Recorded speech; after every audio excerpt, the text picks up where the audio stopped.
रात के 11 बज चुके थे। समुंदर के किनारे हवा तेज चल रही थी। चांद आधा था और उसकी रोशनी बीच की लाल रेत पर अजीब सी चमक दे रही थी। वहां 4 दोस्त खड़े थे, अमन, रिया, कबीर, नेहा। उन्होंने शहर के शोर से दूर एक सुनसान बीच ट्रिप प्लान की थी।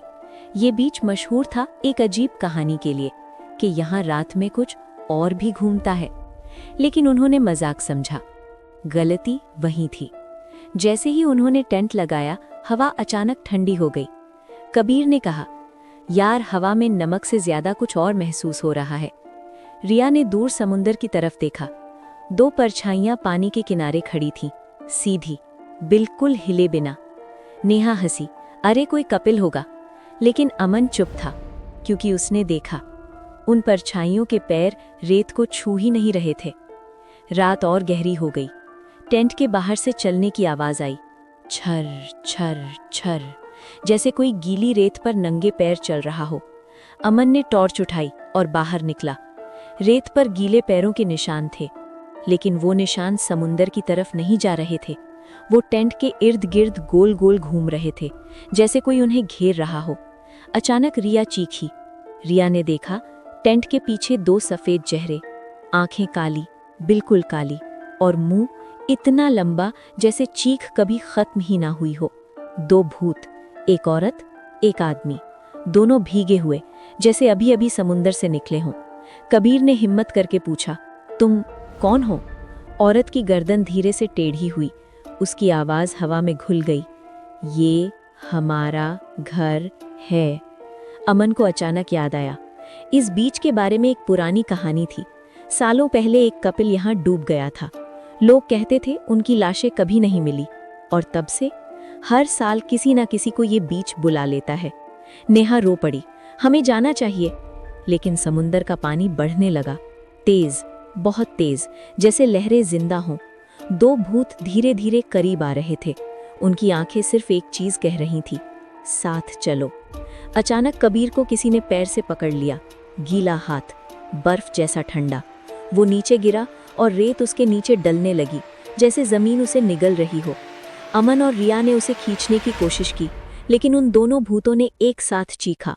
उनकी चीख से हवा तेज तूफान में बदल गई। टेंट उड़ गया, टॉर्च बुझ गई, और अंधेरा, पूरा का पूरा अंधेरा। नेहा ने आंखें बंद करके जोर से कहा, हम यहाँ से चले जाएंगे, ये जगह तुम्हारी है। कुछ पल के लिए सब चुप हो गया। लहरें रुक गईं, हवा शांत। 2 भूत धीरे धीरे उनके सामने खड़े थे।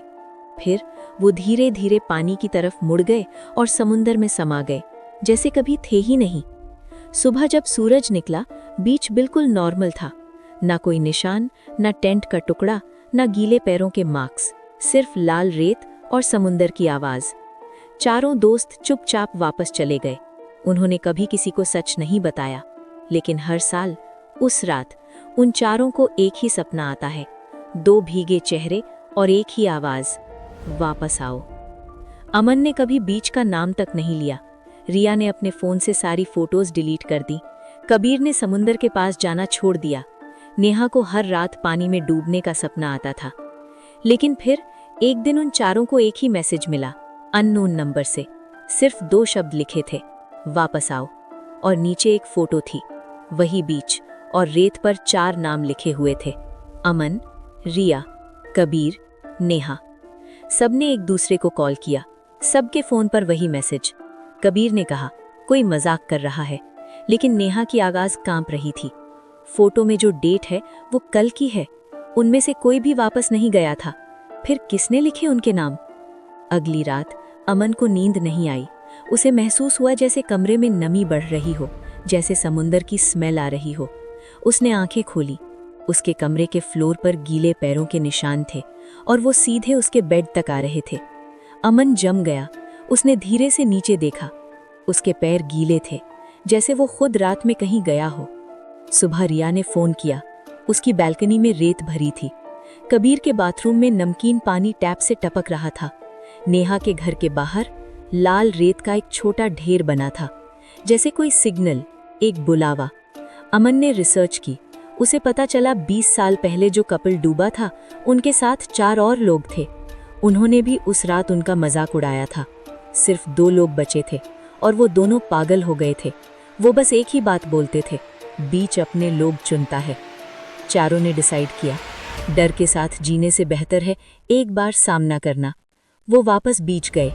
इस बार हवा और भी ठंडी थी, चांद पूरा था और रेत पहले से ज्यादा लाल, जैसे खून मिला हो।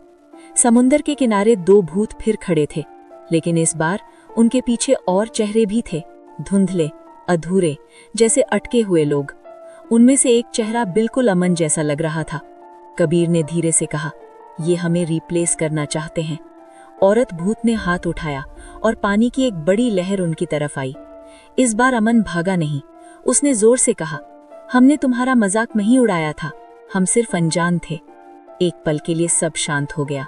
फिर आदमी भूत ने बोला, अनजान भी दोषी होते हैं।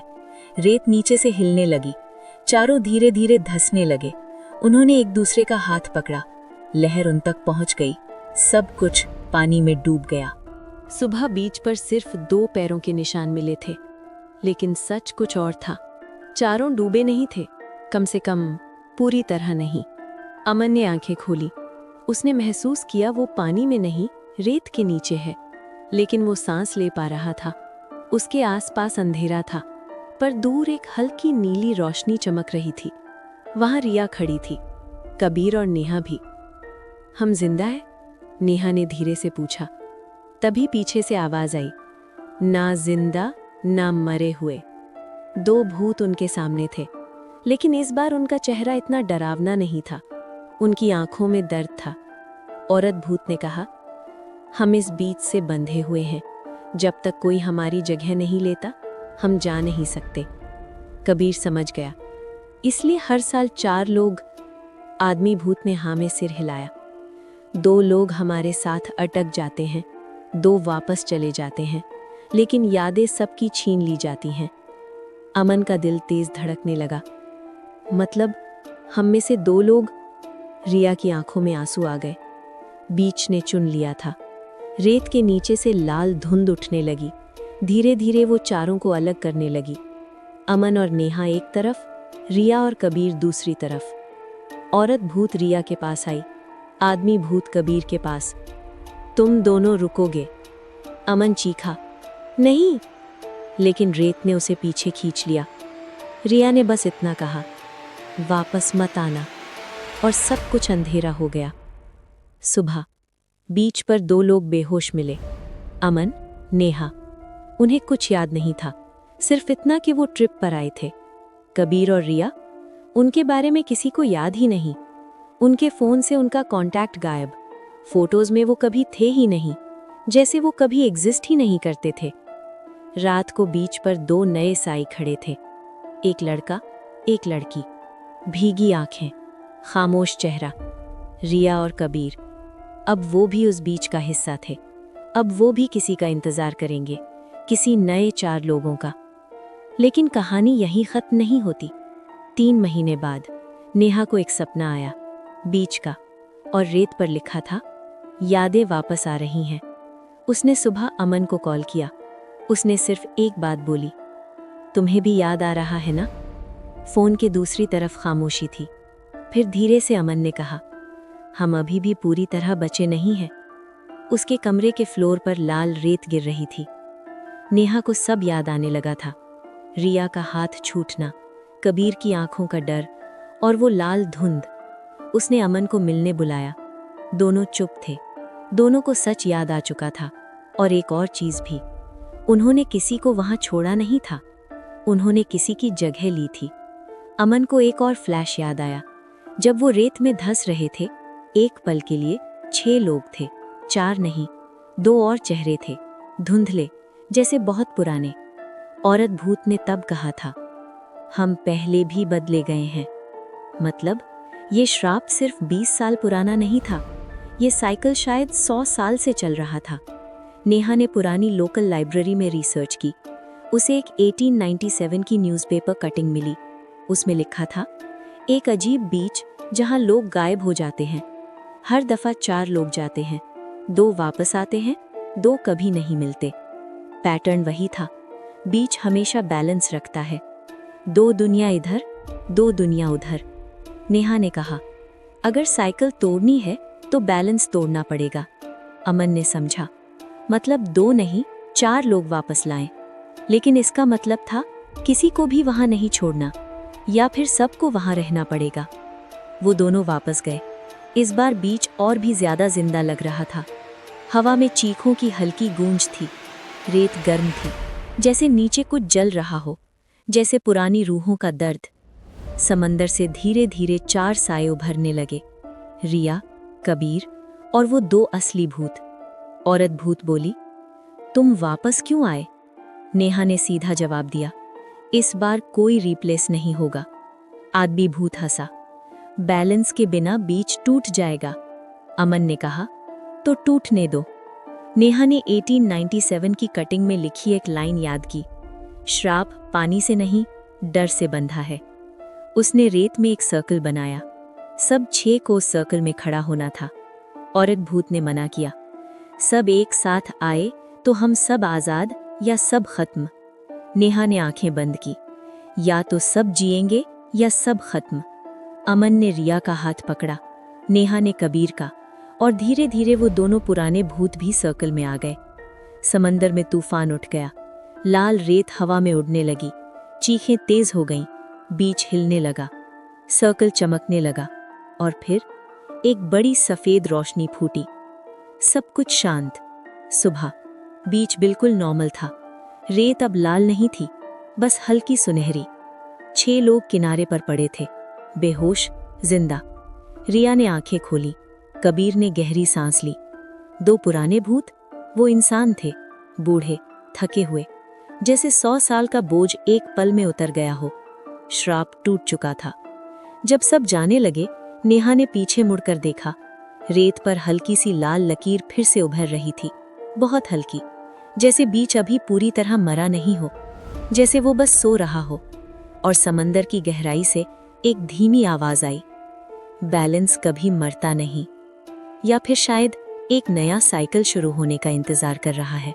बैलेंस कभी मरता नहीं। बीच शांत था, श्राप टूट चुका था, या कम से कम सबको ऐसा लगा। रिया और कबीर नॉर्मल लाइफ जीने लगे।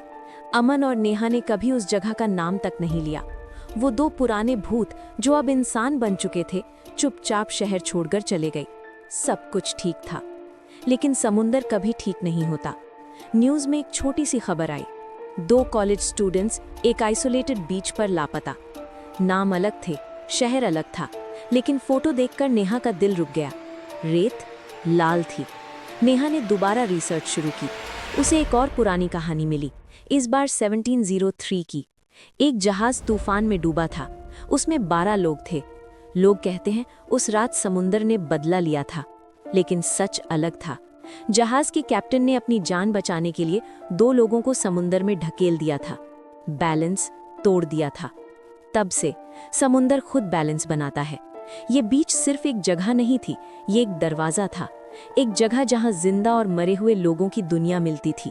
और जब कभी इंसान अपनी जान बचाने के लिए किसी और को छोड़ देता है, दरवाजा खुल जाता है। नेहा को एक और याद आया, जब रिचुअल हुआ था, एक पल के लिए अमन ने उसका हाथ छोड़ दिया था, सिर्फ 1 सेकंड के लिए। क्या उस 1 सेकंड ने बैलेंस दोबारा बिगाड़ दिया? नेहा ने अमन का सामना किया। अमन चुप था। फिर उसने धीरे से कहा, उस पल मुझे डर लगा था। मैंने सोचा था अगर मैं हाथ छोड़ दूं, शायद मैं बच जाऊंगा। नेहा का चेहरा सफेद पड़ गया। मतलब साइकिल खत्म नहीं हुई। अमन ने बस इतना कहा, मैं पूरी तरह वापस नहीं आया था। उसकी आंखों में कुछ अजीब था, गहराई, जैसे समुंदर। अगली रात अमन गायब हो गया। उसके कमरे में सिर्फ गीली रेत थी और एक लाइन लिखी थी, बैलेंस पूरा हो गया। नेहा समझ गई, बीच ने अपना हिस्सा ले लिया, इस बार बिना बुलाए। नेहा अकेली बीच पर खड़ी थी। रात का अंधेरा, समुंदर शांत, दूर पानी में एक साया खड़ा था, अमन। लेकिन वो इंसान नहीं लग रहा था। उसकी आंखें काली थीं और उसके पास रिया और कबीर भी खड़े थे।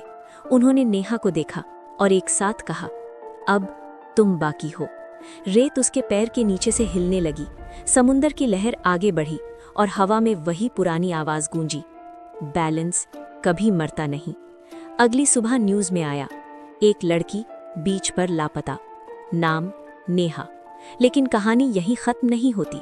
हर साल 4 नए लोग उस बीच पर आते हैं और रात में 3 साए पानी के किनारे खड़े होते हैं। एक आदमी, एक लड़का, एक लड़की, और कभी-कभी दूर रेत पर एक और हल्की सी परछाई, जैसे कोई नया इंसान धीरे धीरे उनमें शामिल हो रहा हो। जब समुंदर जिंदा उठा। रात, तूफान। नेहा अकेली बीच पर खड़ी थी। आसमान में बिजली चमक रही थी। लहरें समुंदर से बाहर तक चढ़ रही थी। हवा में नमक नहीं, खून की स्मेल थी। उसके सामने 3 साए खड़े थे। अमन, रिया, कबीर। उनकी आंखें काली थीं, बिल्कुल गहरी, जैसे उनके अंदर पानी भरा हो। नेहा पीछे हटी। तुम लोग इंसान नहीं हो। अमन ने गर्दन टेढ़ी की। आवाज उसकी थी, लेकिन एको किसी और का। हम कभी इंसान थे ही नहीं। अचानक पानी उनके पीछे से उठा। लहरें सीधी खड़ी हो गई, जैसे समुंदर दीवार बन गया हो, और उस दीवार के अंदर हजारों चेहरे, चिल्लाते हुए, डूबते हुए, मदद मांगते हुए। नेहा समझ गई, बीच सिर्फ 4 लोग नहीं लेता, वो हर उस इंसान को बांध लेता है जो डल में किसी और को छोड़ देता है। रेत हिलने लगी। नेहा के पैर धंसने लगे। इस बार धीरे नहीं, तेजी से, जैसे नीचे कोई उसे खींच रहा हो। उसने नीचे देखा। रेत के अंदर हाथ थे, गीले, सड़े हुए, उन लोगों के जो कभी वापस नहीं आए। उन्होंने उसके पैर पकड़ लिए। अमन आगे बढ़ा। उसका चेहरा पिघलने लगा। स्किन पानी की तरह बहने लगी। अंदर से सिर्फ काला खोखला अंधेरा। बैलेंस एक झूठ है, उसने कहा। ये भूख है, समुंदर की भूख, इंसान के डर की भूख। जब कोई किसी को छोड़ता है, समुंदर उस पल को कैप्चर कर लेता है और फिर कभी नहीं भूलता। नेहा चीखी नहीं, वो रुक गई। उसने अपने हाथ खोल दिए। अगर भूख हो तो मुझे ले लो, लेकिन साइकिल खत्म करो। लहरें और तेज हो गई। रेत ने उसे कमर तक निगल लिया। तभी रिया की आंखों में एक पल के लिए इंसानी चमक आई। कबीर ने सर पकड़ लिया। अमन चीखा, जैसे उनके अंदर कुछ टूट रहा हो। पानी के अंदर से एक बड़ा सा साया उभरा। न आदमी, न औरत, न भूत, बस एक विशाल अंधेरा। आंखें लाल, आवाज समुंदर जैसी गहरी। इंसान कभी नहीं बदलता। नेहा ने सीधा जवाब दिया, लेकिन कोई तो शुरू करेगा। उसने अपना हाथ आगे बढ़ाया। रिया ने उसका हाथ पकड़ा। कबीर ने अमन का। एक चेन बन गई। इस बार किसी ने हाथ नहीं छोड़ा। बिजली सीधा समुंदर पर गिरी। तेज रोशनी, चीखों का तूफान। लाल रेत हवा में उड़ गई और एक जोर का धमाका। फिर खामोशी। बीच शांत था। न लाल रेत, न गीले निशान, न साए। सिर्फ 4 लोग रेत पर पड़े थे, जिंदा। लेकिन अमन ने आंखें खोली। उसकी आंखें नॉर्मल थी। रिया रो रही थी। कबीर कांप रहा था। नेहा धीरे से उठकर समुंदर को देखती है। पानी शांत था, बिल्कुल शांत,